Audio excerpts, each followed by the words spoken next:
विश्वेशं माधवं दुण्डिं दण्डपाणिं च भैरवं वन्दे काशीं गुहां गङ्गां भवानीं मणिकर्णिकाम्।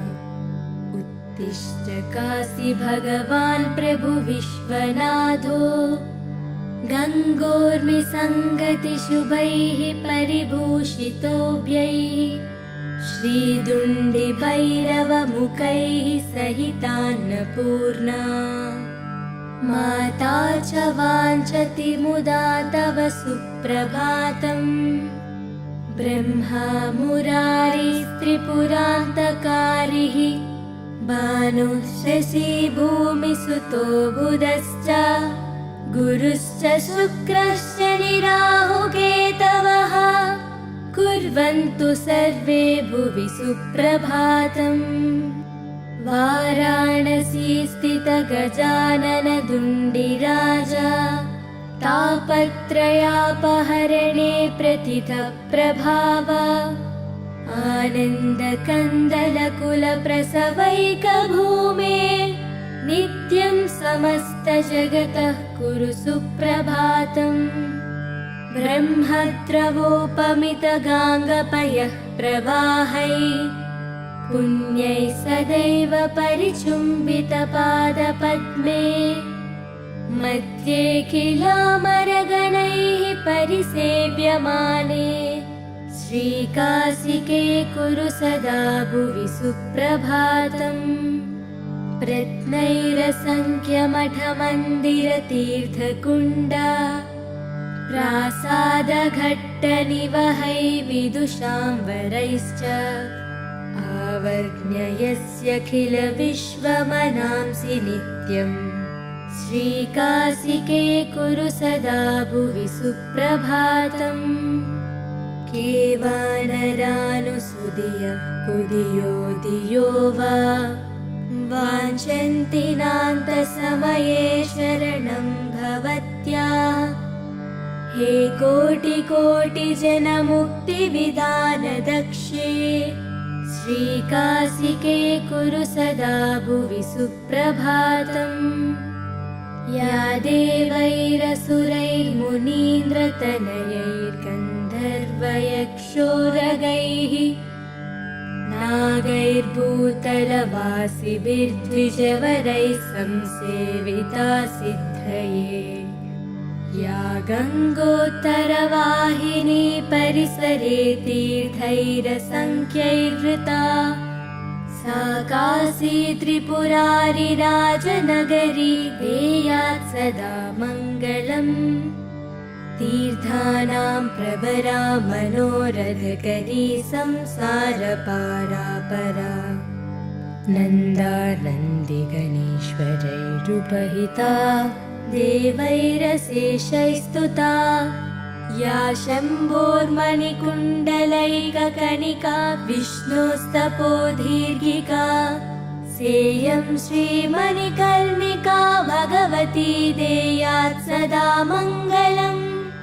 अभिनवभिसवल्ली पादपद्मस्य विष्णो मदनमदनमौलेर्मालती पुष्पमाला जयति जय पताका काप्यसौ मोक्षलक्ष्म्याः क्षपितकलिकलङ्क जाह्नवीनः पुनातु गाङ्गं वारि मनोहारि मुरारि चरणच्युतम् त्रिपुरारि शिरश्चारि पापहारि पुनातु माम् विघ्नावासनिवासकारणमहागण्डस्थलालम्बितः सिन्धूरारुणपुञ्जचन्द्रकिरणः प्रच्छादिनागच्छवि श्रीविश्वेश्वरवल्लभो गिरिजय सानन्दमानन्दितः स्मेरास्यस्तव दुण्डिराजमुदितो देयात् सदा मङ्गलम्। कण्ठे यस्य लसत्करालगरलं गङ्गाजलं मस्तके वामाङ्गे गिरिराजराजतनया जाया भवानी सती नन्दिस्कन्दगणादिराजसहितः श्रीविश्वनाथ प्रभुः काशीमन्दिरसंस्थितोऽखिल गुरुर्देयात् सदा मङ्गलम् देयात् सदा मङ्गलम्। श्रीविश्वनाथ करुणामृतपूर्णसिन्धो सीतांशुखण्डसमलङ्कृत भव्यचूडा उत्तिष्ठ विश्वजनमङ्गलसाधनाय नित्यं समस्तजगतः कुरु सुप्रभातम्। श्रीविश्वनाथ वृषभध्वज विश्ववन्द्या त्रिस्थितिप्रलयकारक देवदेव वाचामगोचर महर्षिनुताङ्घ्रिपद्मा वाराणसीपुरपते कुरु सुप्रभातम्। श्रीविश्वनाथ भवभञ्जन दिव्यभाव गङ्गाधर प्रमदवन्दित सुन्दराङ्ग नागेन्द्रहारनत भक्तभयापहार वाराणसीपुरपते कुरु सुप्रभातम्।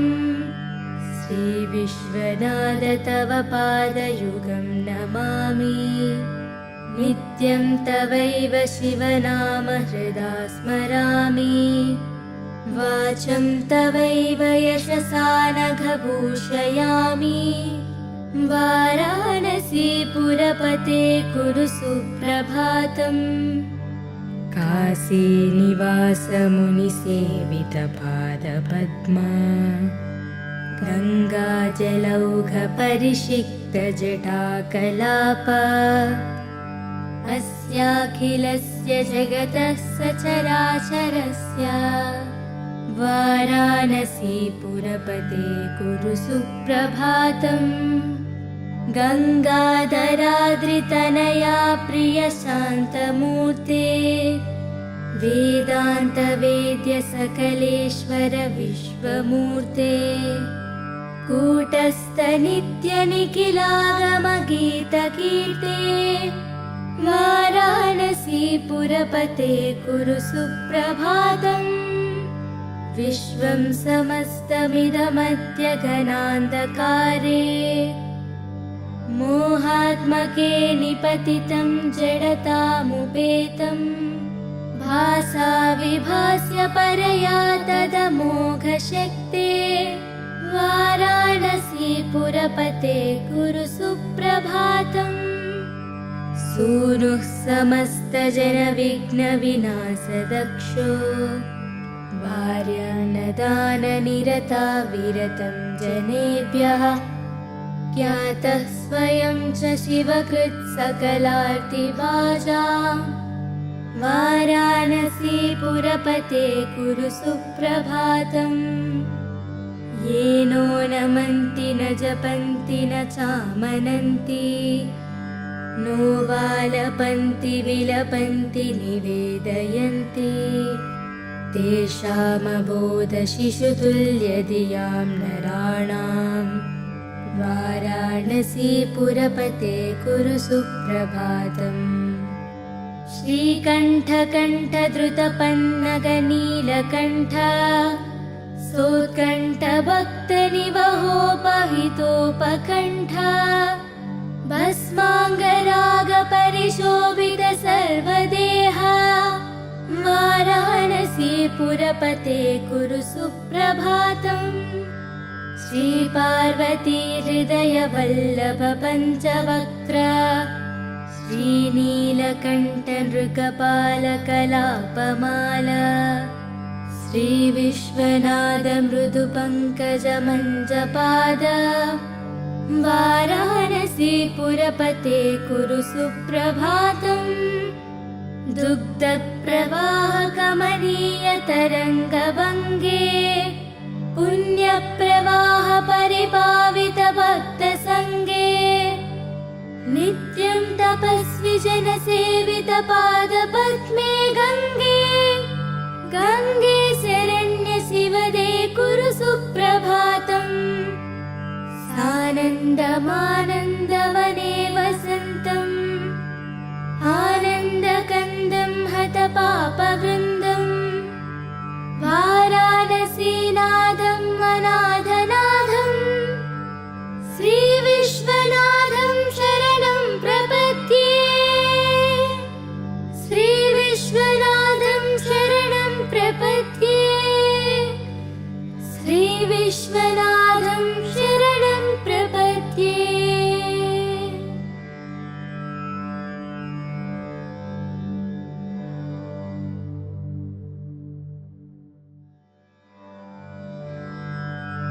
विश्वेशं माधवं दुण्डिं दण्डपाणिं च भैरवम् वन्दे काशीं गुहां गङ्गां भवानीं मणिकर्णिकाम्। उत्तिष्ठ काशी भगवान् प्रभु विश्वनाथो गङ्गोर्मिसङ्गतिशुभैः परिभूषितोऽभ्यैः श्रीदुण्डिभैरवमुखैः सहितान्नपूर्णा माता च वाञ्छति मुदा तव सुप्रभातम्। ब्रह्मा मुरारिस्त्रिपुरान्तकारिः भानुः शशी भूमिसुतो बुधश्च गुरुश्च शुक्रश्च निराहुकेतवः कुर्वन्तु सर्वे भुवि सुप्रभातम्। वाराणसी स्थित गजानन दुण्डिराजा तापत्रयापहरणे प्रथितः प्रभाव आनन्दकन्दलकुलप्रसवैकभूमे नित्यं समस्तजगतः कुरु सुप्रभातम्।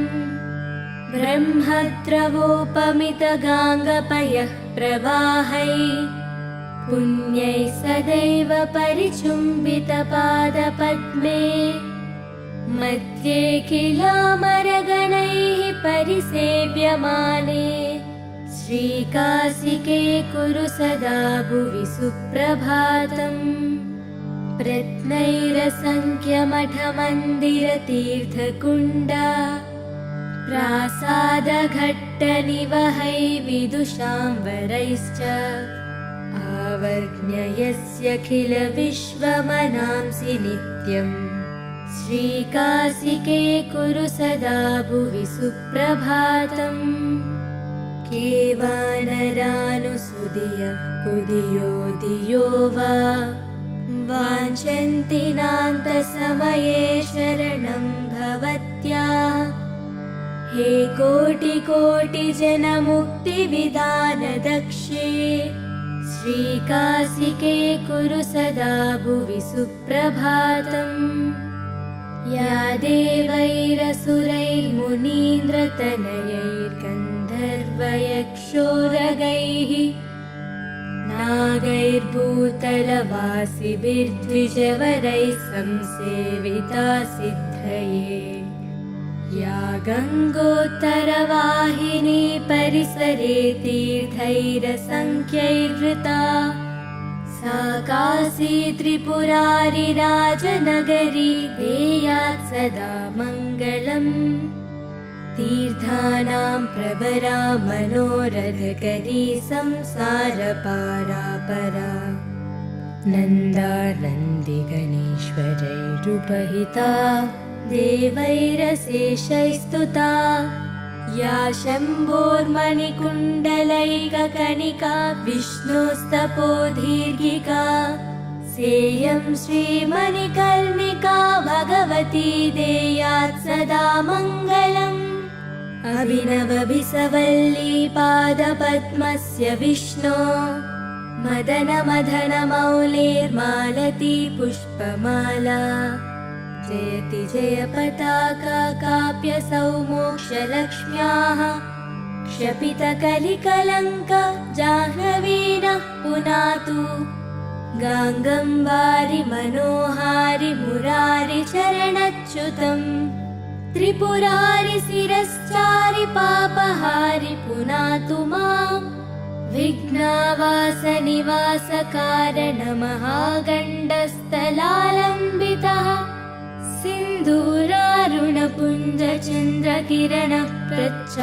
सिन्दूरारुणपुञ्जचन्द्रकिरणप्रच्छादिनागच्छवि श्रीविश्वेश्वरवल्लभो गिरिजय सानन्दमानन्दितः स्मेरास्यस्तव दुण्डिराजमुदितो देयात् सदा मङ्गलम् कण्ठे यस्य लसत्करालगरलं गङ्गाजलं मस्तके वामाङ्गे गिरिराजराजतनया जाया भवानी सती नन्दिस्कन्दगणादिराजसहितः श्रीविश्वनाथ प्रभुः काशीमन्दिरसंस्थितोऽखिल गुरुर्देयात् सदा मङ्गलम् देयात् सदा मङ्गलम् श्रीविश्वनाथ करुणामृतपूर्णसिन्धो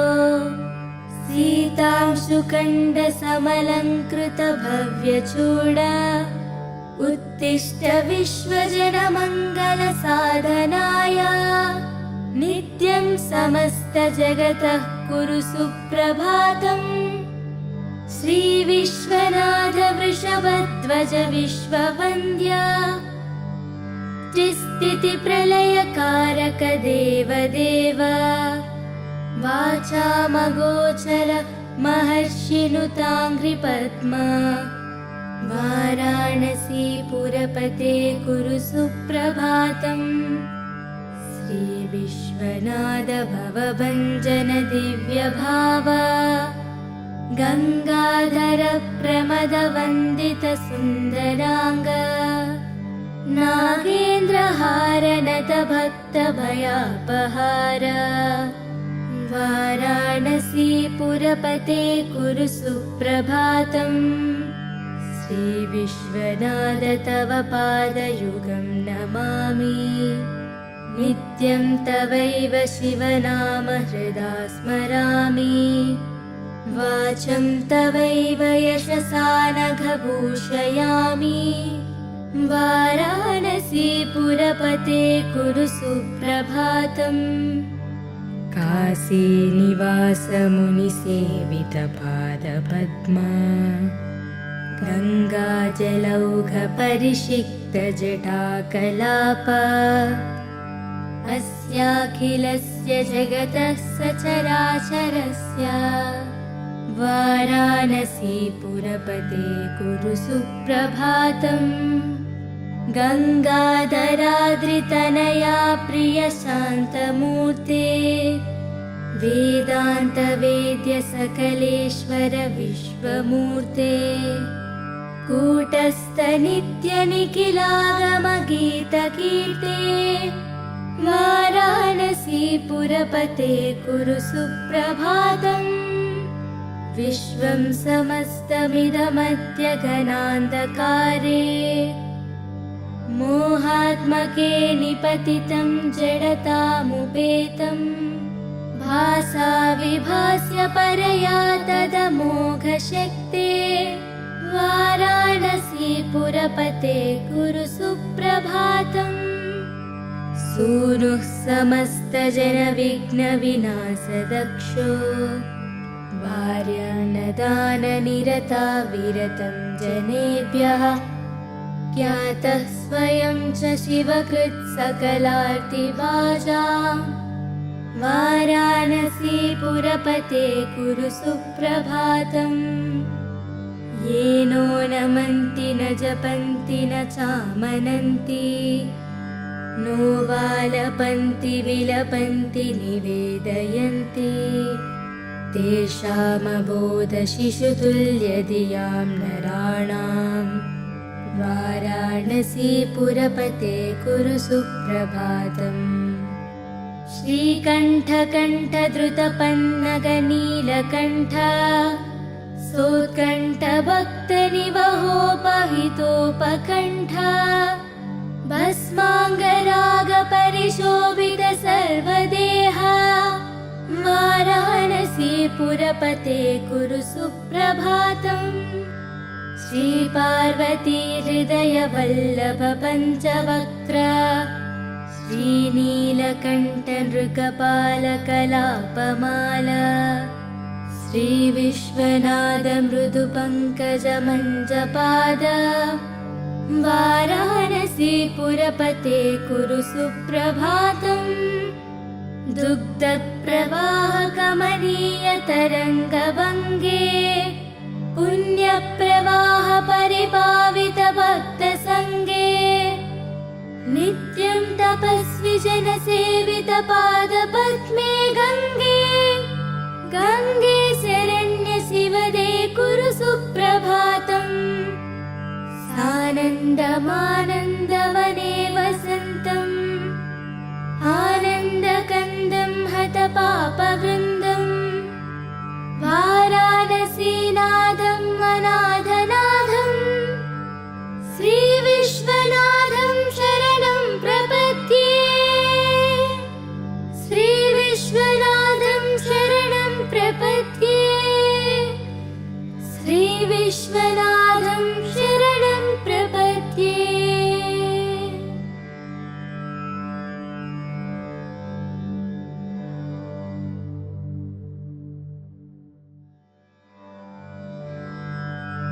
विश्वेशं माधवं दुण्डिं दण्डपाणिं च भैरवम् वन्दे काशीं गुहां गङ्गां भवानीं मणिकर्णिकाम्। उत्तिष्ठ काशी भगवान् प्रभु विश्वनाथो गङ्गोर्मिसङ्गतिशुभैः परिभूषितोऽभ्यैः श्रीदुण्डिभैरवमुखैः सहितान्नपूर्णा माता च वाञ्छति मुदा तव सुप्रभातम्। ब्रह्मा मुरारिस्त्रिपुरान्तकारिः भानुः शशी भूमिसुतो बुधश्च गुरुश्च शुक्रश्च निराहुकेतवः कुर्वन्तु सर्वे भुवि सुप्रभातम्। वाराणसी स्थित गजानन दुण्डिराजा तापत्रयापहरणे प्रथितः प्रभाव आनन्दकन्दलकुलप्रसवैकभूमे नित्यं समस्तजगतः कुरु सुप्रभातम्। ब्रह्मद्रवोपमितगाङ्गपयः प्रवाहै पुण्यैः सदैव परिचुम्बितपादपद्मे मध्ये किलामरगणैः परिसेव्यमाने श्रीकाशिके कुरु सदा भुवि सुप्रभातम्। रत्नैरसङ्ख्यमठमन्दिरतीर्थकुण्डा प्रासादघट्टनिवहै विदुषाम्बरैश्च आवर्ण्ययस्यखिल विश्वमनांसि नित्यम् श्रीकाशिके कुरु सदा भुवि सुप्रभातम्।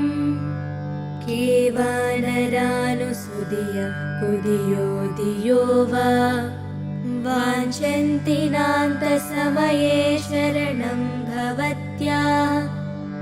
हे कोटिकोटिजनमुक्तिविधानदक्षे श्रीकाशिके कुरु सदा भुवि सुप्रभातम्।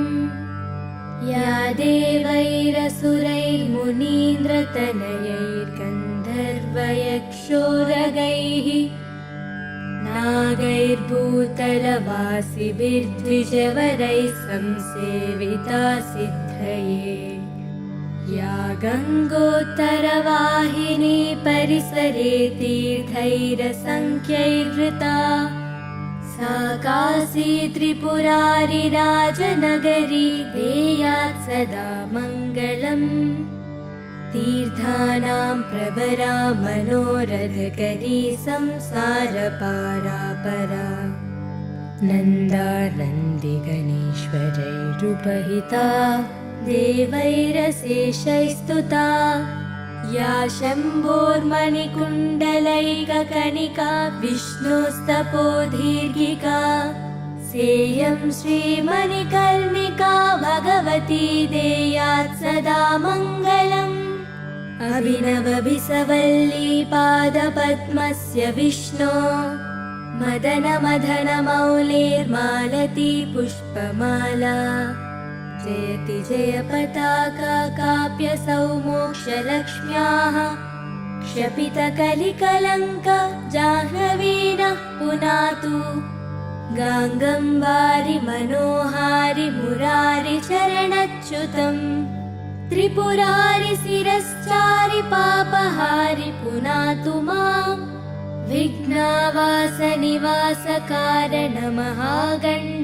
विघ्नावासनिवासकारणमहागण्डस्थलालम्बितः सिन्दूरारुणपुञ्जचन्द्रकिरणः प्रच्चादिनागच्छवि श्रीविश्वेश्वरवल्लभो गिरिजय सानन्दमानन्दितः स्मेरास्यस्तव दुण्डिराजमुदितो देयात् सदा मङ्गलम् कण्ठे यस्य लसत्करालगरलं गङ्गाजलं मस्तके वामाङ्गे गिरिराजराजतनया जाया भवानी सती नन्दिस्कन्दगणादिराजसहितः श्रीविश्वनाथ प्रभुः काशीमन्दिरसंस्थितोऽखिल गुरुर्देयात् सदा मङ्गलम् देयात् सदा मङ्गलम् श्रीविश्वनाथ करुणामृतपूर्णसिन्धो सीतांशुकण्डसमलङ्कृत भव्यचूड उत्तिष्ठ विश्वजनमङ्गलसाधनाय नित्यं समस्तजगतः कुरु सुप्रभातम् श्रीविश्वनाथ वृषभध्वज विश्ववन्द्य त्रिस्थितिप्रलयकारक देवदेव वाचामगोचर महर्षिनुताङ्घ्रिपद्मा वाराणसीपुरपते कुरु सुप्रभातम् श्रीविश्वनाथ भवभञ्जन दिव्यभाव गङ्गाधर प्रमदवन्दित सुन्दराङ्ग नागेन्द्रहारनत भक्तभयापहार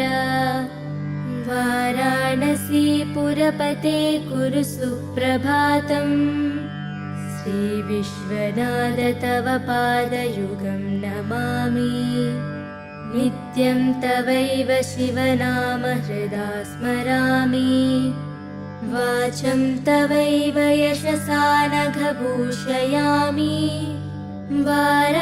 वाराणसीपुरपते कुरु सुप्रभातम् काशीनिवासमुनिसेवितपादपद्मा गङ्गाजलौघपरिषिक्तजटाकलाप अस्याखिलस्य जगतः सचराचरस्य वाराणसीपुरपते कुरु सुप्रभातम् गङ्गाधराद्रितनया प्रियशान्तमूर्ते वेदान्तवेद्य सकलेश्वर विश्वमूर्ते कूटस्थ नित्यनिखिलागमगीतकीर्ते वाराणसीपुरपते कुरु सुप्रभातम् विश्वं समस्तमिदमद्य घनान्धकारे